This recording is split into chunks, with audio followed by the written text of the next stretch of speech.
Hello, big life changes. I've officially finished my master's degree and then I decided to move house. So if that wasn't already enough stress, I've just added some more because apparently I like things hard. No, I just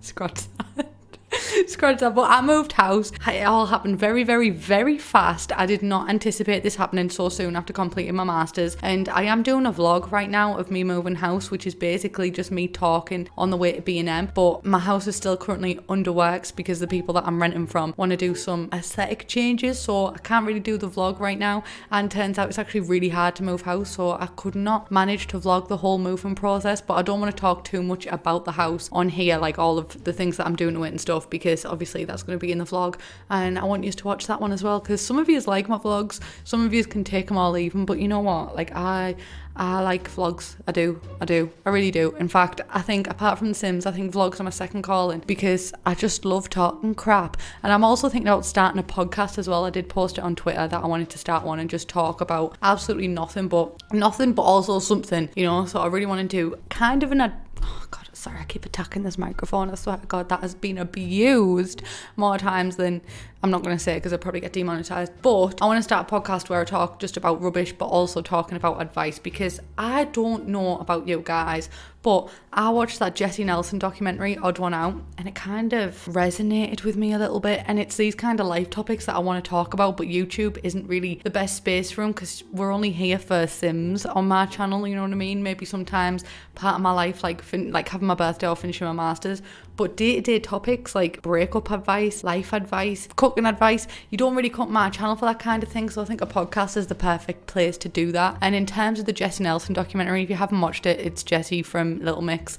I could take or leave the girl group, to be honest, but I do quite like Jessie, A, because she's got my name, and B, because she's went through some stuff, you know, and she's stronger, better than ever, and that me. And she talked about getting bullied online, and that's something that I really want to talk about, because obviously I've been on MySpace, you know, I was a MySpace whore, if you will. When I say that term, people are like, oh my god, you probably shouldn't say that, but it's not what you think it is. All a MySpace whore means is that you had lots of followers on MySpace, and when I say lots, I had like 12,000, which, I mean, I was 13 at the time, and I got some pretty questionable messages, but 13,000 followers when I was 13-year-old was like 1,000 for every year, you know, so I thought that was a pretty big deal. Because I've been on MySpace, I got, like I say, questionable comments. I also got some mean ones. One time, don't do this, but I left an anonymous link so people could just comment whatever they wanted, and I thought like people might comment like, oh my god, I secretly think you're cute or something. And that didn't happen. In fact, I got a message that said you should have been crushed at birth, so that one brought me back down to reality fast. It's them kind of things that I want to talk about more and just bring awareness to situations, because I was gonna say I've got a God-given audience here, like he's our God-given, don't you worry, like yous are all blessed creatures, but I've also worked with this audience, and I think I'm lucky to have an audience of this size. Not talking as if I'm Beyonce or Rihanna, because definitely not that level, but I've got a decently sized, well, no, you know what, I'm proud of it, so I'm just gonna stop trying to be humble. I've got a good sized audience and I've worked hard for it, and I really love you guys, so I want to use this audience for some good. I don't just want my lasting effect on this earth to just be, hi guys, let's go and play Sims. I want to talk about deep topics and get you questioning your own lives and everything like that, and I think that's what this podcast would be good for. And this house is going to enable me to do it. I'm just relating it back to the video here. This house is going to be the perfect thing for me to do that and have a little podcast station in this room right now. Not right now, but like in the future.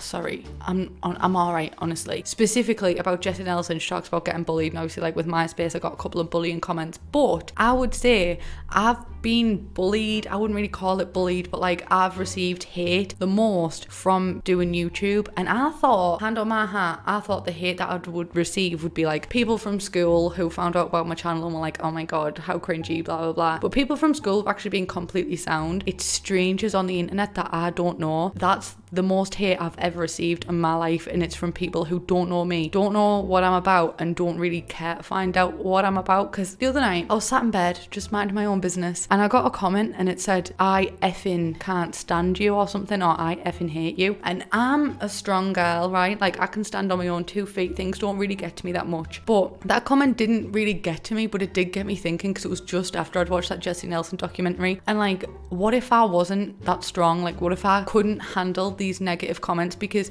to be honest, that person didn't know that I could handle that. If I couldn't, what if that was like the one comment that tipped me over the edge and just sent me on a downward spiral? Because you don't know that. And what drives people to do that? Like when you leave a nasty comment on someone's page, what was your thought process behind that? Because I personally don't get it. I don't get it. I don't think I've ever left a nasty comment on someone's page. And if I have, I was probably about 12 or 13-year-old. And that's where I think this education needs to really, really, really come in. And that's why I'm glad for the Jessie Nelson documentary. Because when you're that young, people don't associate your actions with having repercussions like that. It's a strange world, because if you saw someone face to face, you wouldn't walk up to them and go, I can't stand you. Or you might do, but you'd be labelled as a bit of a not nice person, you know. But online you can just send them messages and that's that. There's no repercussions towards it. That's it. And I think because you can't monitor every single thing that's happening on the internet, and it's the same in real life, you can't monitor every single thing that someone says to you in real life either.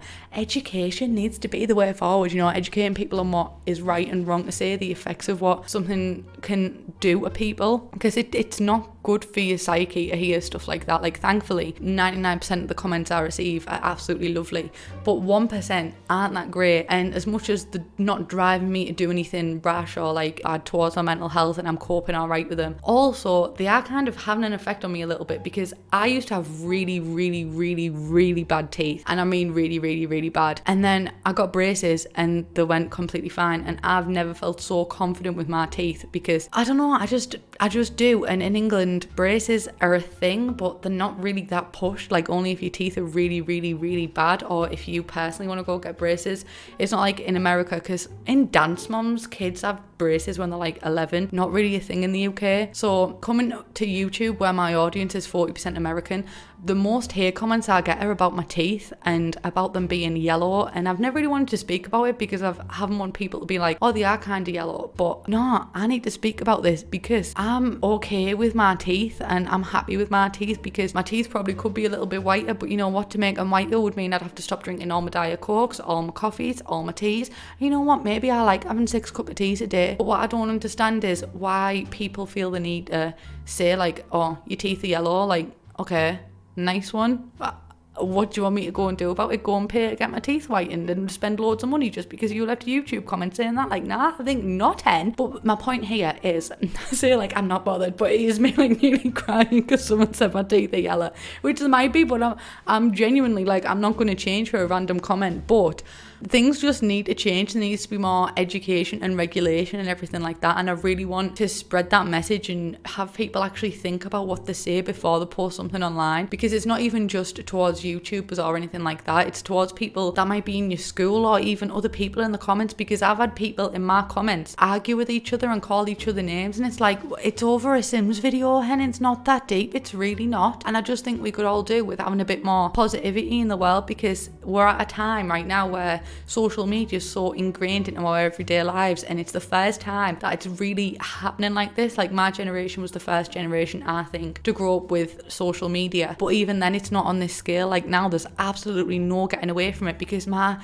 niece's mates go on Instagram live and they're like 9-year-old, and I'm like, how So I think we just need this level of education, and I'm using my audience right now on a video to talk about my new house, which isn't really that relevant to the conversation we're having right here, to talk about bullying online and how I think we can all make an effort. Like if you see someone bullying someone else online, just be like, don't be a prick. Do you know what I mean? It's easy. You don't have to be a prick. As the same Mean Girls, there's 2 types of evil in the world. One type is people who do evil things, and the other type is people who see evil things being done and don't do anything to stop it. So be the change you want to see in the world. That's my inspiration. Going to start a podcast more so I can actually answer your questions and give advice and everything like that. But anyway, let's talk about the house for a couple of seconds. First off, it looks like it's a proper posh London house, but let's all just sit and remember my geographical location, which is Middlesbrough in the northeast of England. So don't be thinking I've moved to London. I'm not going to change as a YouTuber. This house is just an old kind of house, because Middlesbrough actually is quite an old place. It's not new at all. It actually played a very big part in the Industrial Revolution. Live long, save our steel. But this house is basically every single thing that I could have wished for in a house. It's got that old kind of look, and I really love the old styles. Also, if you're anything like me, you will be very pleased to know that this house is in fact not haunted, which is one of the first things that I wanted to investigate. Don't get me wrong, I've never done any professional investigations because I'm not allowed one of them Ouija boards in my house because my mum said so, and I 100% agree with her. But I haven't really felt any bad spirits in this house, which I thought I might, because it is an old house and I get the heebie-jeebies over everything. But I've been able to sleep Oh my God, did you hear my accent then? I went bloody London. I said I wasn't going to move into a London house and change, and it's already happening. But I haven't felt uncomfortable in this house. I've just felt, honestly, at home. I feel like this house is me. I'm a personification of this house, and I'm so happy. I don't want to thank yous because it's yous that have allowed me to be in this position to be able to move out and everything. So don't ever think I'm not thankful, because I always am, and I talk about yous all the time. So please let me know what you think in the comments of this whole discussion. Don't bully other people. Everybody just be nice. We can all have a good time. Please subscribe if you haven't already, and I'll see you in the next one. Bye guys. Also, sorry that I'm like, I find myself talking slower in these couple of videos, but it's actually just because of, like, I keep saying at the end of it, but because I've moved house and this room's kind of echoey, and the wall that I'm talking at right now is kind of, well, it's the neighbour's wall as well, because we're in England, everything's semi-detached, and I know that they can hear every word I'm saying. So just hang on tight, because Jojo Siwa will be returning. But as for now, Miss Keisha's in the house, then.